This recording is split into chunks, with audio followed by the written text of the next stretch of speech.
U.S. voters will head to the polls on November 5 to elect their next president. Originally set as a rematch of the 2020 election, the race took a major turn in July when President Joe Biden ended his campaign and endorsed Vice President Kamala Harris. The big question now is whether America will elect its first female president or see a second term for Donald Trump. As Election Day nears, we'll track the polls and assess the campaign's impact on the race for the White House. Who is leading the national polls? Since entering the race at the end of July, Harris has consistently led Trump in national polling averages, with the latest figures rounded to the nearest whole number shown in the chart below. The two candidates faced off in a televised debate in Pennsylvania on September 10, which drew over 67 million viewers. Most national polls conducted in the week following the debate indicated Harris made modest gains, increasing her lead from 2.5 percentage points to 3.3 points. This boost was largely due to a decline in Trump's numbers, as his average had been rising before the debate but fell by half a percentage point afterward. You can observe these minor changes in the poll tracker chart below, with trend lines illustrating how the averages have shifted and dots representing individual poll results for each candidate.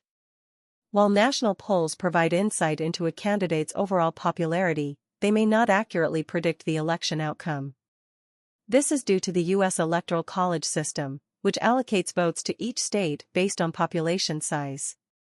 There are 538 total Electoral College votes, and a candidate must win at least 270 to secure the presidency. Despite the presence of 50 states, only a few are truly competitive, as most consistently vote for the same party.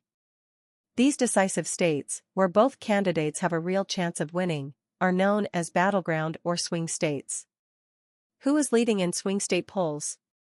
Currently, the polls are extremely close in the 7 battleground states, with only 1 or 2 percentage points separating the candidates.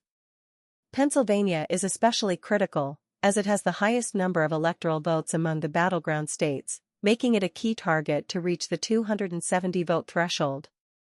The race dynamics shifted significantly after Harris became the Democratic nominee. On the day Biden withdrew, he was trailing Trump by nearly 5 percentage points, on average, in these 7 states.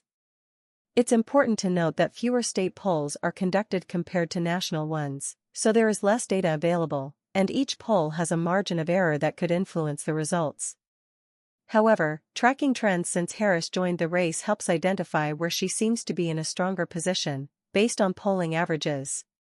The chart below shows Harris leading in Michigan, Pennsylvania, and Wisconsin since early August, though by narrow margins. All 3 of these states had been Democratic strongholds until Trump flipped them in 2016. Biden won them back in 2020, and if Harris can do the same, she will likely be on course to win the election.